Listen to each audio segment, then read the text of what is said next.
But welcome, finally. Thank you. Thank you for having me. This is going to be such a real, well, all the conversations are real and raw, but I think this is going to take it. It's going to be like the next level. Ooh. Well, I'll try my very best to live up to that. What are your expectations, Szonja, if someone goes on this podcast, what can they learn from you today? Maybe how to turn the volume down on limiting beliefs, and how to be okay with sitting with all the voices in your head and all the fears in your head. Okay, that's maybe a big promise. Yeah, it's a huge. Now you're looking at me like, ooh. No, I'm invested. Like, please teach me as well. That would be amazing. So you've shared your experience, or you've self-diagnosed yourself with chronic dissatisfaction in life. That is a big self-diagnosis.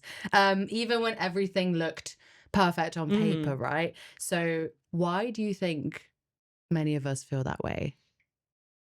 I think it's probably partly due to the narrative that we hear growing up, that, okay, this is the perfect recipe for a happy life.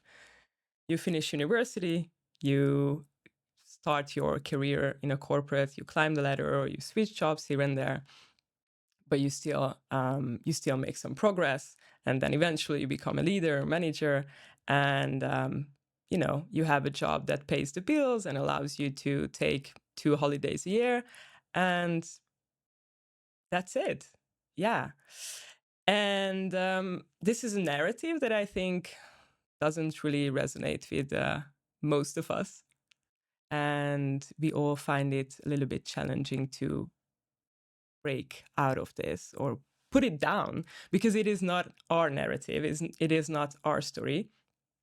It is someone else's story, and we need to put it down. It's not ours to carry. So I think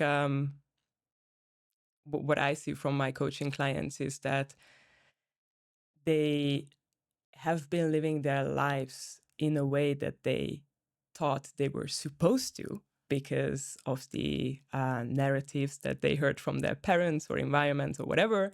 And then usually they have reached the point where they go like, okay, this is not my story anymore to carry. I want to stop it and start living my own life. And that is the point when they reach out to me.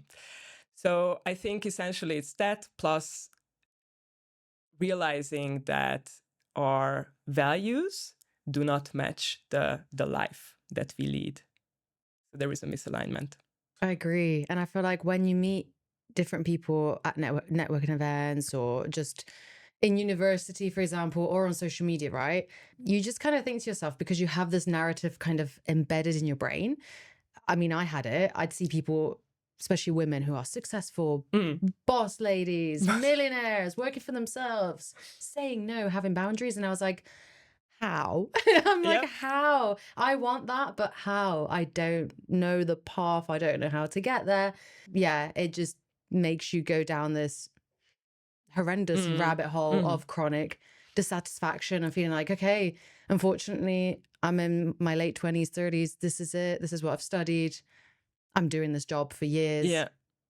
So it has to be it. Yeah. Yeah, but that's not the case. Like, you're telling yourself it has to be it. That is already a limiting belief. So going back to the very first question, we are spotting a limiting belief there. What makes you think that it has to be it? What makes you think that you cannot change the narrative? I think narrative is going to be the headline of this episode. Like, change your story. No, literally. So what happened with me, if you allow me to share a little personal story. What happened with me was that I was laid off. And before I was laid off, like 3 years back, I started having my business, career advisory and career coaching. Back then it was mostly focused on advisory. So I had that as a side hustle. And whenever I had the capacity, the energy next to my full-time job, I would try to build my business, which was a lot of fun.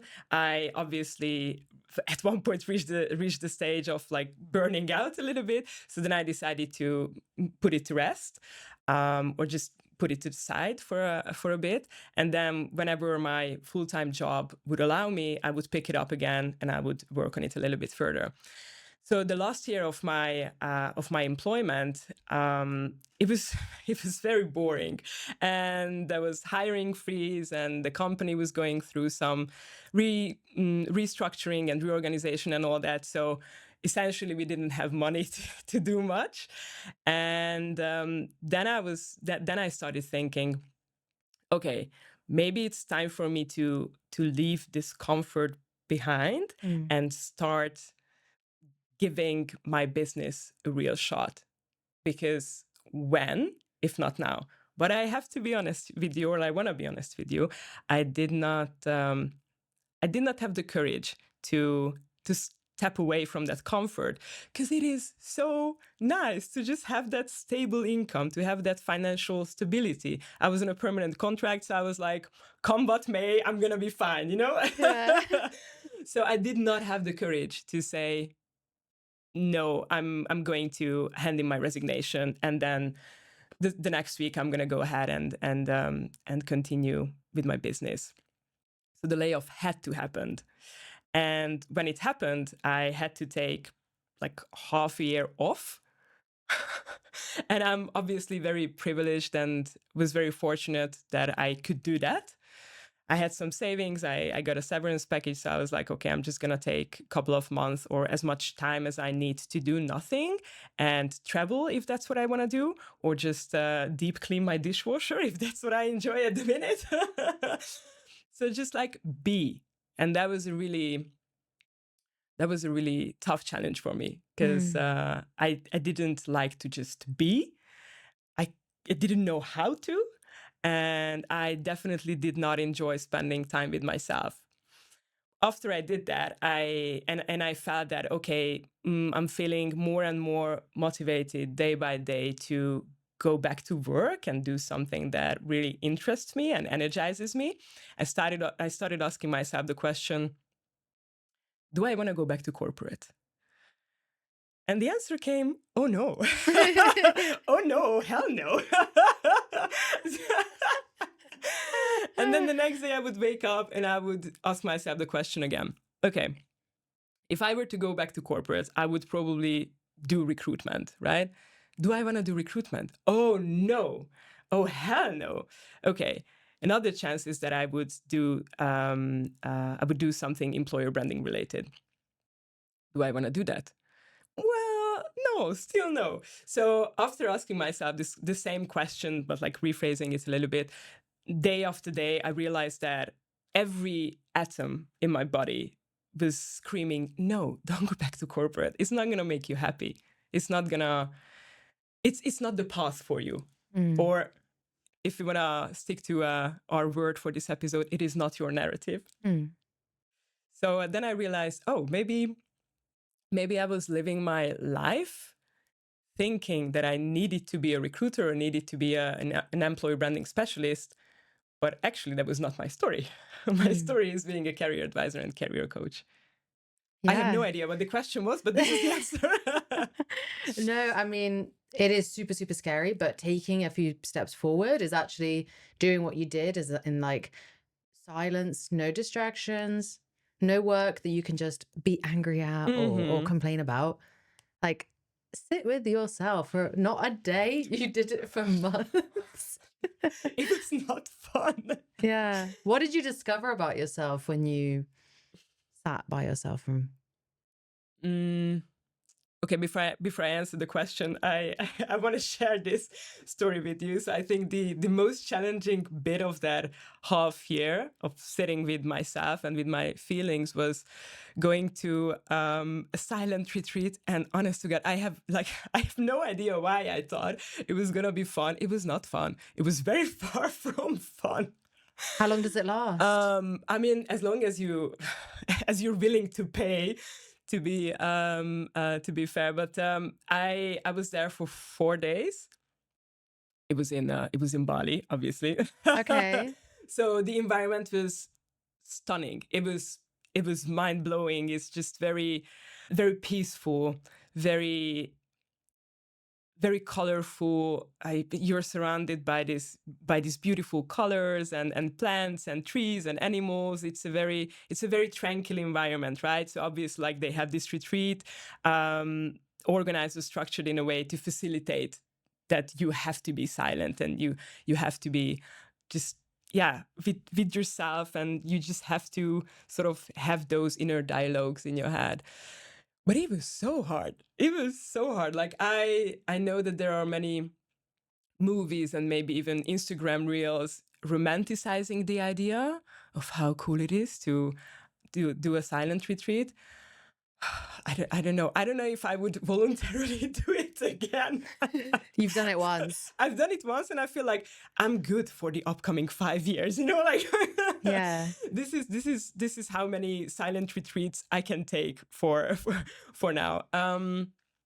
And what I discovered, that I think it was that self compassion, self love, self acceptance was even harder for me to reach than what I had thought previously.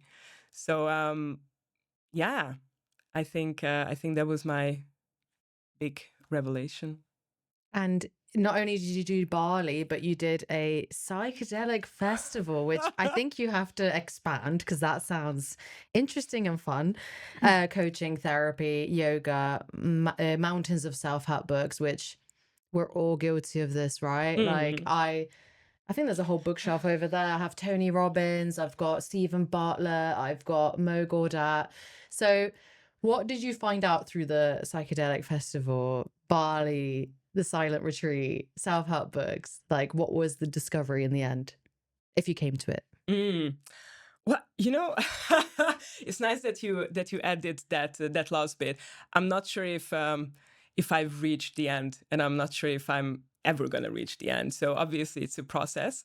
I like to say that maybe the biggest thing that I achieved the past 2 years is the mindset shift. So I don't think about myself as a person who does this and is good at that and sucks at other things, but I think about myself as a person who's constantly becoming. So someone who's always becoming something. Yeah, psychedelic festival. If you wanted me to expand on If that. it's okay. Yeah, 100%, 100%. I think it's also important to mention that I did it that sober, so I didn't do any drugs, or I didn't use any substances. And it is not to say that, if you go to one of these festivals or raves or whatever, you should do it while being sober. Obviously, like, well, I'm not going to expand on that, but I also have a history of, like, substance abuse. So it was also a sort of challenge for myself to go to this psychedelic festival, and it's a 10-day long festival in Hungary in the middle of nothing. So I'm just saying the duration of the festival because if you're someone who's familiar with, like, the Dutch festival scene or maybe even the British festival scene, festivals usually last like a couple of days or a weekend, but that's it. No. 10. when it's the psychedelic festival, yeah, in Hungary, it's a nomadic style, sort of like hippie vibes, Woodstock like festival, if that says anything. They have loads of programs and events, so it's not just partying 24/7. Obviously, that's also available for for the people who crave that. But they have lots of workshops, lots of psychology related workshops, and yoga and meditation and mindfulness, all the trendy things that you would want to have at a psychedelic festival. And I think for me, it was a big challenge to try to have fun without using anything. Mm. And yeah, attending those workshops, like, not a lot, but maybe like 2-3 of them in 10 days, that was already enough for me to start that inner journey of self-discovery and trying to make peace with myself, which was just never really my strong suit, and it was just never something that came easy for me. So yeah. Wow, I would love to give a workshop in one of those festivals. Hit me Right? up. Hit me up. I'm gonna contact you. I think there's a pattern, to be honest, Sonia. Like even when I pick up self-help books and read through it, I feel like there is a pattern and it's like we want something done for us. Like we don't Mm, want to like, even though the only challenging thing is our mindset, mm, like actually just doing that thing, whether it's a, I don't know, cold exposure shower or meditation or go into the gym for an hour or whatever, like that thing that will help and change us, yeah, right? Or journaling and actually writing your thoughts down, being with yourself. yeah, What I find with self-help books is like it's someone who's done it. For example, like Mo Goddard, he went through that transformation and he documents his story, tells you how to do it, and then you're like, great, let's pick up the next book. And what we fail to realize is we need to do it. be him. We need to be him. We need to tell our story. We need to Yeah. like paint our narrative, Hmm. our picture, and actually do the thing instead of that's great theory. Let's try Tony Robbins' book. That's also a great theory. Let's try Mel Robbins's book. And it's like that loop of Yep. self-help and what's the thing that will give me the aha Yeah. moment. It's just exhausting. It is very exhausting, and this reminds me of a conversation that I had with a good friend of mine who's also on her entrepreneurial journey, and we were talking quite a bit about visualization and manifestation, and that's like those topics are also very close to my heart, and I try to visualize as much as I can or as often as I can, especially when I'm when I'm gonna do something that is new for me or challenging for me, or or I know that okay, this is something that makes me a little bit nervous. Then I try to do visualization, and my friend was telling me that, hey, you know what, Sonia, I watched a ton of videos on visualization and listened to many podcasts, and I feel like I wake up with Tara Swart, who's like the Oh my gosh, voice. she's my hero. Tara Swart is amazing. Like she's the voice or like the person that that pops into your head when you hear the word visualization or manifestation.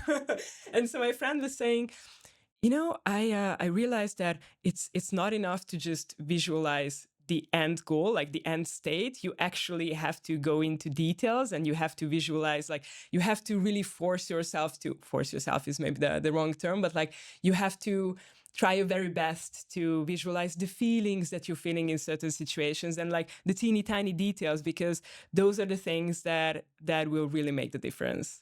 So it's the same with what you're saying. You can read all the books, all the self-help books. You can listen to all the Diary of the CEO or of a CEO and Ali Abdal and And whatnot realistic podcasts happiness. and Realistic Happiness.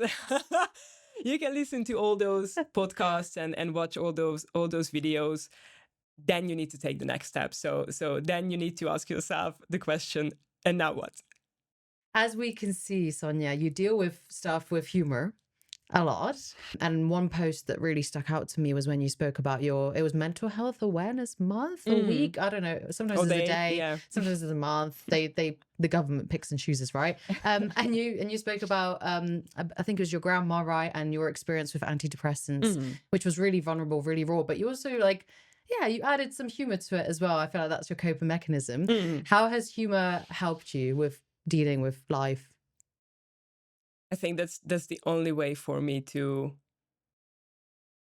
sort of keep me going or to keep myself going. I think if there is no humor, and if if I will ever lose my sense of humor, then I think then we can probably call it that. You can leave. I'm joking. Yeah, it's like that's it. No, I think that's the one thing that always came natural to me, to try to make even challenging or not very nice and easy situations funny somehow, or try to find an aspect that that is a little bit funny. And obviously I think it also shows in the post, but I do not take myself seriously, and I think that's a good recipe for life. Yeah. how, like, because you were really open and honest about it, and thank you, by the way, because it opened conversations. I wrote a comment, loads of people were like, I relate, amen, thank you so much for like just being honest and talking about this. How do you think like antidepressants shaped your journey for like finding purpose? Yeah, good question. I remember, so I started taking antidepressants last year. I think it was June, something like that. And obviously they like, I didn't feel a difference for like 3 months or so. And my GP sort of prepared me for that. So she told me that, okay, the meds need like 6 weeks or 8 weeks or 12 weeks or something like that to really kick in. But I was obviously really impatient. So usually when you reach the point that, okay, something is really not okay, and I do not feel that I have the power or the will in myself to change the way I think, or to change the mental state that I'm currently in, then you reach the point that I need to reach out to a doctor or a professional. I need to get some help. And when you're there, you have been feeling miserable for years, months, you have been feeling really shitty for already a long time. So when they say that, here, you start taking these meds, and then one day you're going to feel a little bit less miserable, then you get like super impatient. You're like, okay, solve my life, please. Just fix all the problems that I have in my head. So I remember that I was on the meds for 3 months, and I got a call from my GP, because she was checking in on with me, and I was in Spain at the time, and she was asking me, so how are you feeling? And I told her, yeah, I don't know. I mean, like, I guess I'm okay, but I don't know if it's due to the meds or if it's due to the fact that I'm in sunny Spain and I have, nothing to do the whole day, and I can just have fun, and I don't have to worry about work and everyday stuff. So I have no idea. Then I got back to the Netherlands, and it still felt really bad. And then I thought, oh my God, I'm hopeless. Like, I like, something is so innately wrong with my brain or with me, that even antidepressants cannot solve it and cannot cure it. And then I had the first therapy session. This was after doing 2 coaching trajectories. So then I had the first therapy session, and then slowly everything started to feel a little bit more okay and a little bit more stable. And I'm like happy to talk about this experience, or my experience. And I also understand that we still stigmatize mental health a little bit, Yeah. or maybe not even a little bit. And obviously it varies per country.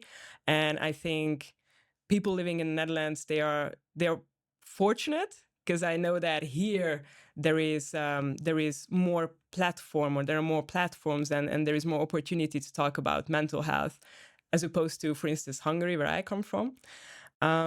But I think we're still not there yet. We can still do better. And I think that my LinkedIn post about antidepressants is a good example that showcases that, because as you say, the number of conversations that started because of that one post, or the number of messages that I received, it's crazy. And people messaged me saying, hey, Szonja, I'm considering going on the meds, but I have heard horror stories.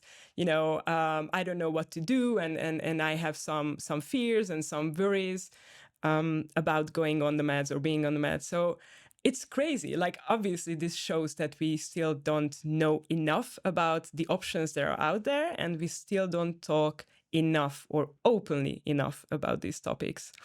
And just to add, antidepressants, or the type of antidepressants that I'm taking, they helped me and my personal situation or case. And I'm not experiencing a lot of side effects that will make me want to go off meds or off the meds. But I know that a lot of people have tried different antidepressants, and they felt really miserable, or they felt zombified, as you say. Yeah. I had weight gain as Yeah. well, like ridiculous, Yeah. nonstop. I was Yeah. like, Yeah, yeah, yeah. I add to my problems, thanks. Yeah, I remember literally saying this to my friends when I was just starting off the meds. I told them, okay, I listened to podcasts and read on about or did some research into antidepressants and the side effects. And I was telling them, if I'm gonna gain weight, like if I'm gonna start gaining weight, I'm gonna like go off the meds. Like I no. That's the last thing you Yeah, need. like You're I just miserable, no, you're exactly. being kicked down, Yeah. life is fucking hard, and then here, have 5 kilos. Like, No. no, thank you. No. So you're really, really open. Like I said, you deal with things with humor, which helps you. So that's amazing. Helps me as well, certain situations too. When did you know you were on the right path to purpose, to fulfillment? Well, that is an interesting question. I in this journey I have also been learning to listen to my instincts and gut feeling more. And I have somehow, don't ask me how, I don't know. I have somehow developed this this very strong confidence and trust that the universe is taking care of me. It's a bit of woo woo, but I believe in it too. I have trust that the universe is just going to nudge me into the right direction if I'm going off my path. But I check in with myself every week or so and ask myself the question, am I still enjoying this? Am I still okay doing this? And the answer is just a steady yeah. Yeah, hell yeah. Yes, queen. Instead of a no, Instead of no. a nah, not really. So yeah, I think I will know. And it is really difficult for me to say this because obviously it comes with like a good dose of self-acceptance and self-compassion that I have managed to to grow or develop in myself. I have trust in the universe. So yeah, And trust in yourself, which is trust the in most myself. Yeah, beautiful thing. yeah.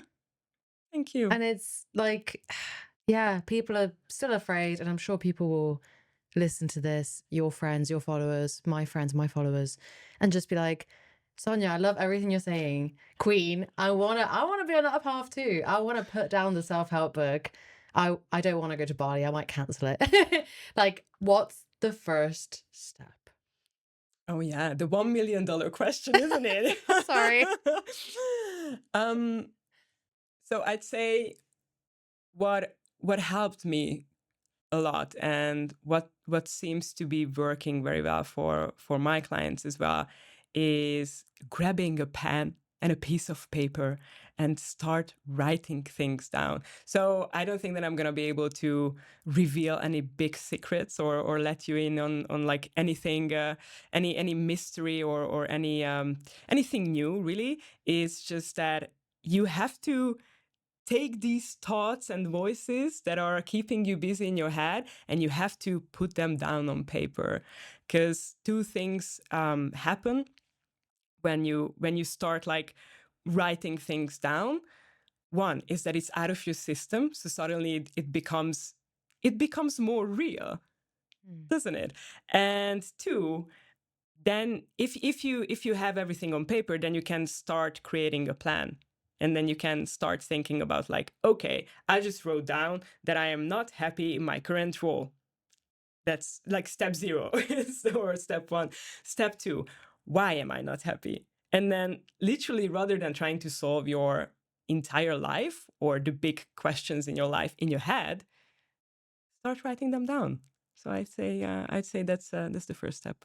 And it's so healthy to channel that and Yeah. almost like empty brain dump. Yeah. And then it's the piece of paper's problem. Yeah, And then, exactly.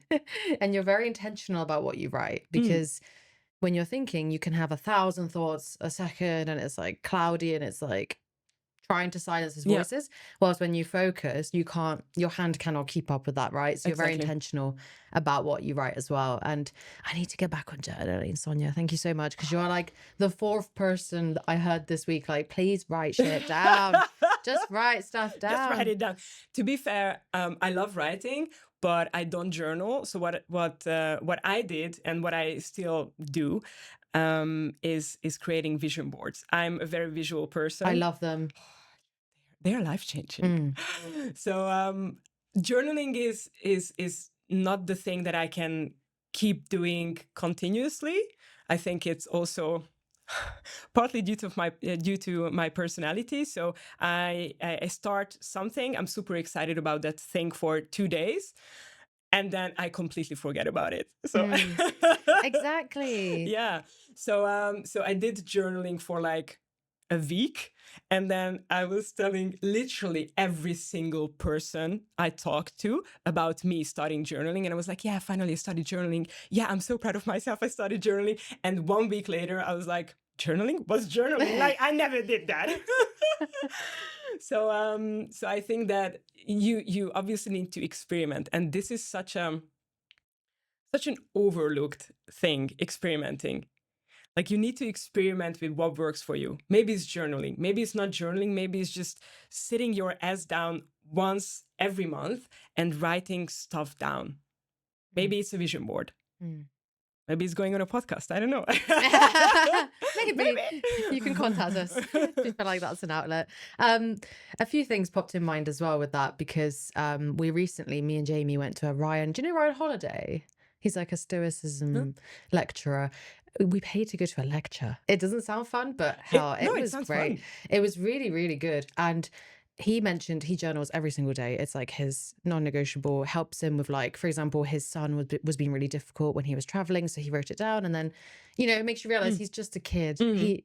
He's not trying to annoy me. He has issues. Like, he's uncomfortable. He doesn't Right. want to take these long flights. He's got food poisoning or whatever. Like, it's not me. It's him. So he said, even he said it, and he's bloody famous. He's like, please start journaling. And he said another thing, which has really, really helped me, I've been implementing it recently, is that, of course, he's not a scientist or anything, but he said how he deals with anxiety is a kind of similar, and he fiddles. Like, you have to channel anxiety not through just staying in here, but like fiddle with your ring, jewelry. And so I had a really difficult meeting the other day, and I was like, I'm really nervous. Like, my heart is like this. So I brought like this bracelet with me, and the whole time I was just playing with it, and I was so calm.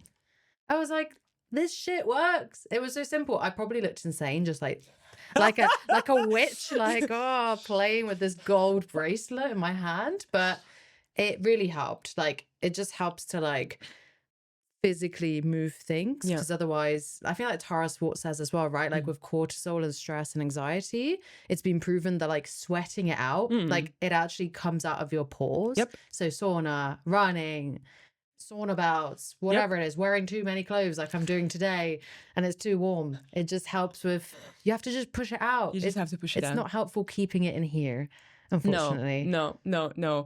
No, there is a famous Hungarian psychologist and author. She's written 3 books, and she says in one of her books that whatever you keep in is going to make you sick. If you put it out, it's not going to make you sick, because it's out of your system. So just don't keep it in.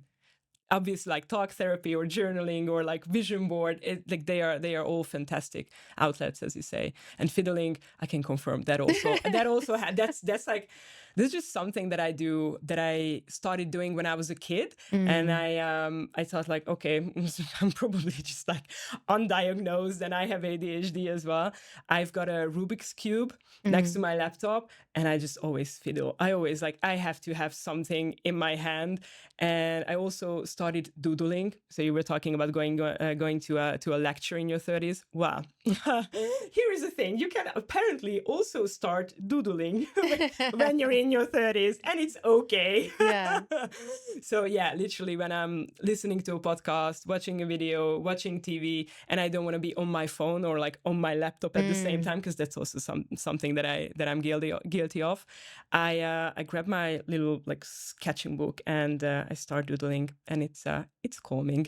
It is. Oh, I love it, especially when it's like I don't know, a very boring meeting or Yeah. something. I'm just there like, and then I get into it. I'm like, this dog is so cute. What can we call this dog? Ooh, this is a piece of art, and I I'm might sell tempted. it. Exactly, I'm tempted to sell it.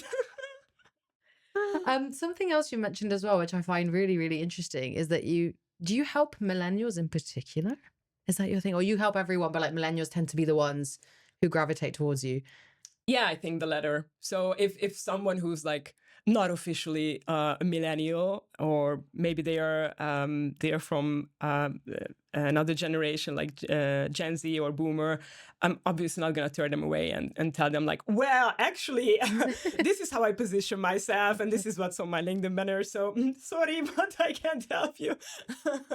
No, I think I really think that that's the audience that finds it easy to resonate with the things that I talk about. And is there a pattern? Because I feel like us millennials, maybe I'm just talking about myself and my sisters. Yeah, stuck. That's the first word that comes to mind. Yeah. Just living through two different kind of lives where we were told by our parents in hmm school, like, work hard, like, yeah, you have to be ambitious and blah, hmm blah, blah. And own a house and have a Lamborghini and be married and have 3 kids and be in debt. Yeah, that's life. And then there's the transition of COVID, and then people exploring the creative side and painting and making vases and being influencers, quitting the 9 to 5. And then we're kind of like, what?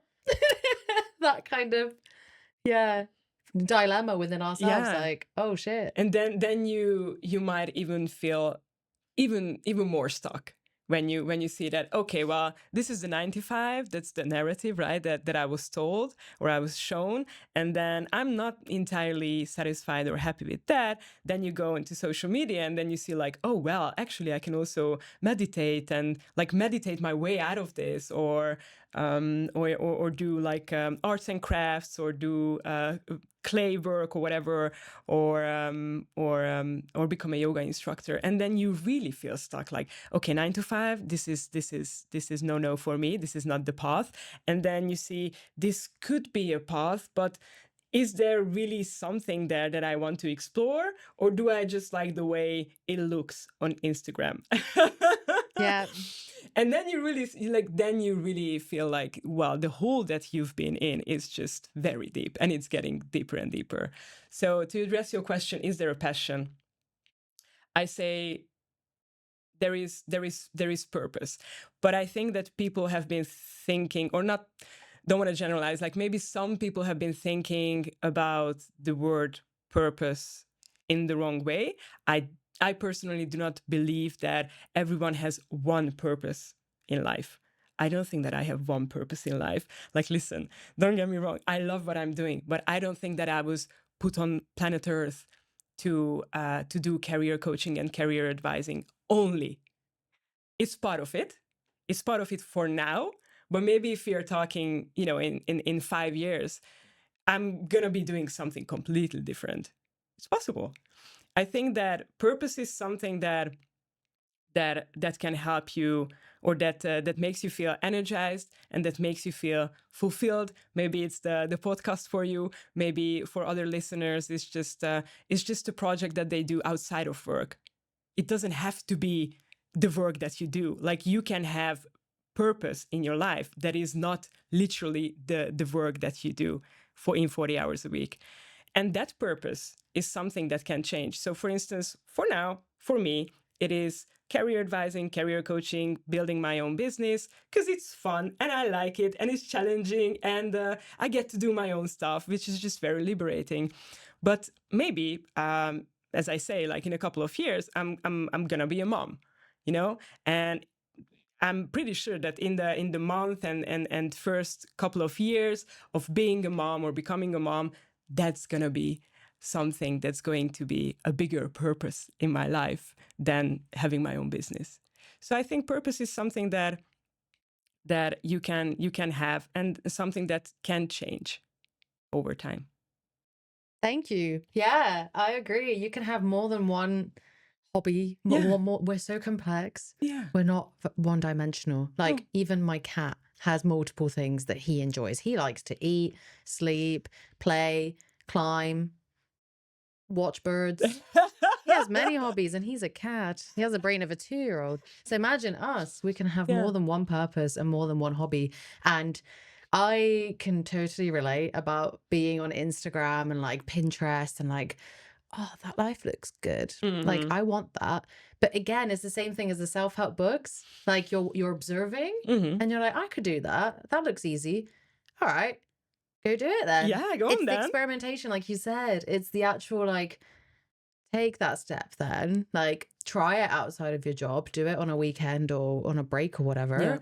You have to experiment. Like Yeah. there's a healthy way to do it. Like if you are in full-time work, like you said, and it's comfy and it's that stable Yeah. income and Yeah. you're reporting to someone who's a decision maker and you're like, thank God I don't have to make decisions in this company.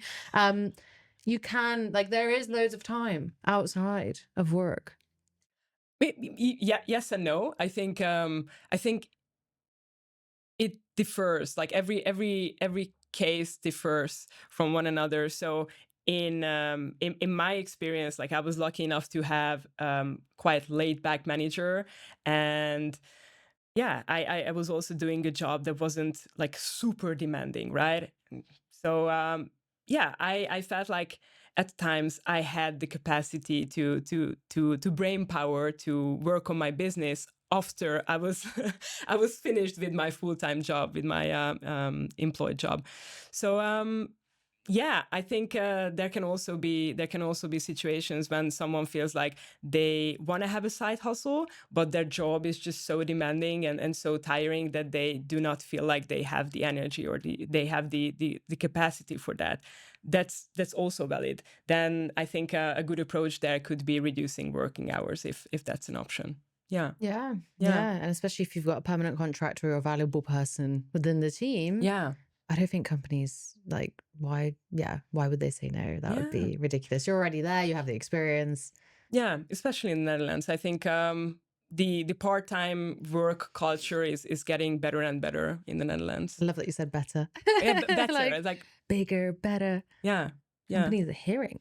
They're yeah, hearing us. yeah. We They're have hearing us. lives outside of Yeah, work. yeah. I mean, I see this trend of like trying to pull employees back to the office and full time, and I just think that that's outrageous personally. Like I was someone who always really really hated going to the office. It's just not a comfortable environment for me. um so that's why I'm trying to be careful with how I phrase things. I think companies are trying. Some companies try better or harder than others. Yeah. And I think it's important to document your experience as well, right? I find it so beautiful when, for example, I'm following this influencer on Instagram who's got like she's based in Amsterdam, but she's got like 100,000 plus followers. She has a female community, Amsterdam Girlies as well, which I've joined. Huge, 8,000 people in this Oh, community, and they do very therapeutic stuff, like they do yoga or Pilates, or they do paint, like paint and I sip love that. together, like super cute. But she's really raw and honest and vlogs like my day-to-day job, which I think is Zoom. So Mm, super nice that they let her like document like I had these meetings, I yeah. had this day. And then the stuff on the side in the evenings, and then she's exhausted, and she also has a fiance, I think, and like Yeah. she's fucking busy, Yeah. but she's really like she cries and she's like, fuck, I'm so tired. And like she doesn't glamorize it at all. And No. she's probably raking it in. And we look up to her like, wow, I want that. But then I love that she's also showing the BTS like behind the scenes, like Yep. looks good. Mm-hmm. Okay, my bank account's healthy, but Mm-hmm. am Am I? I? Mm-hmm. Mm-hmm. Yeah. No, 100%. 100%. I mean, at the end of the day, if you try to list all the things that you want to do, having a full-time job, having a side hustle, or like a project that you're actually passionate about or gives you purpose, then social life, right? Mm-hmm. Friends, family, having a partner, so relationship. Like you need to put so much work and so much effort into having a good relationship. Then some me time, then doing some sports. Like Yeah, it's crazy. And we only have 24 hours a day. So obviously, I think it takes a lot of time to experiment with everything and Mm. try to find that balance, that routine that helps you achieve a healthy life that you want. Like routine is something that I was really against for a long, long time. And I think this is one of the things that I realized in the silent retreat, that actually I need to have routine, otherwise my brain is going crazy. Mm. So now I have a morning routine and now I have an evening routine, and yeah, those tiny things just help me to give my life a little more structure, as much as I'm like really against having structure because I like the freedom. So I think you need to experiment with all this stuff. I fully relate. I hated having structure. Oh, I love sleeping in until, gosh, I used to sleep in until like 11 sometimes, and then having nothing, and then the day would just play out and I'd have fun. So the idea of routine was like hell. But Mm-hmm. now I'm so structured. I'm like, how did I not do this before? How did I live without this? Like I Yeah. get so much done, and Yeah. it's almost like maybe ADHD, but like tick list. I'm like, I did Mhm. this, I did this. Yeah, fun, dopamine. Woo, woo, I got so much done. Which can get addictive as well. So it's really funny how like, yeah, we are really, really complex. We're like, we don't want routine. We want the complete freedom of working for ourselves and not saying yes to someone above us or a big corporation. And we keep all the income. We don't, like share it with anyone or anything. And then we get to do what we love. But then it's like, I need to be so structured for that. Like, because I need to get my own clients, get business, Yeah. get shit done because no Yep. one else is doing it. I'm a Yep. one-person team. Yeah, it's interesting. Like honestly, I I still don't know what I'm doing. So like I just like to put it out there that there's so many entrepreneurs and people having their own gig out there on social media, trying to show their lives and how their business is doing and all that. And I think that's great, but as a disclaimer, like most of us really do not know what we are doing. So we're just trying, and I think at one point you just become very good at trying.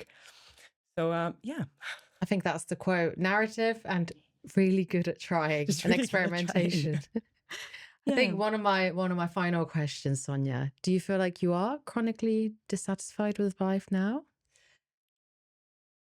Thank you for asking that. I don't think I have asked myself that question in the past 1.5 years. No, I don't think I'm chronically dissatisfied. So that's probably my biggest achievement for the past 2 years or so. It Yeah. just shows that you were so lost, stuck, you'd been laid off, like, and everything imaginable that's bad happened to you, that you took time off to reflect. You did the bloody silent retreat, which you did not enjoy. It's just the kind of 360 of resilience, right? The Hmm. fact you kind of diagnosed yourself, you tried everything, experimented, and now you answered it very quickly, very honestly, like, I think I'm good now. I think I'm on the right path. Yeah. That's Yeah. the most important thing. Yeah, thank you. Thank you for helping me realize that. That's why you came on. Realistic happiness, guys. Literally, she's promoting it. Is there something important, as like a final note, that we haven't covered that you feel like we should talk about? Maybe just one thought. I think we are quite quite bad at predicting how much our values change as we evolve and grow and become older. And obviously that's something that's related to our passion as well, right? Or to our purpose. Let's not use the word passion, to our purpose. So I think this is just sort of my way of saying that you do not need to know what your purpose is in life. You need to know, or you need to find what your purpose is now, because you don't know how your values are going to change in the next 5-10 years. Boom. Boom. I'm just gonna drop the mic. Yeah. It's a bit mounted on, but you can try. And as tradition, I would like for you to rely on fate Oh to my. pick your question. I told you and I have trust in answer. the universe, right? Yeah. I'm worried now. No, they're Okay. nice questions. Do I need to read it out loud? Yes, Or? please. Oh, God. Oh, Lord. It just resonates with pretty much everything that we spoke about. What are you most grateful for at this moment? Oh, So remember how we spoke about journaling and how I do not have a gratitude journal? But what am I most grateful for at this moment? I think it has to be the level of self-compassion that I've cultivated over the past month and year. Yeah. And coffee. I am so grateful for coffee. Coffee is life. it is. It's so Okay. addictive. Yeah, I just love coffee. The smell. For me, it's the Yeah. smell. In fact, I'm gonna have a cup of coffee very soon. Do you want us to make it for you? Yes, please. Yeah, you've been deprived. Jamie. You've been deprived. You said that the offer never expires. You can have one. I think this is the most I've laughed in an episode. Flattering. Thank you very much. So you held up to the standards. So if anyone's Love to hear looking to get coaching from Szonja, to become her friend, this is an open invitation. Maybe just your inbox is gonna get flooded. Very happy to befriend you. Oh, Szonja, this was amazing. Thank you so much for your wisdom, for your advice. And I'll put your links down below where people can reach out to you if they want to laugh and learn. Thank you so much for having me. It was super good fun. So thank you. I hope so.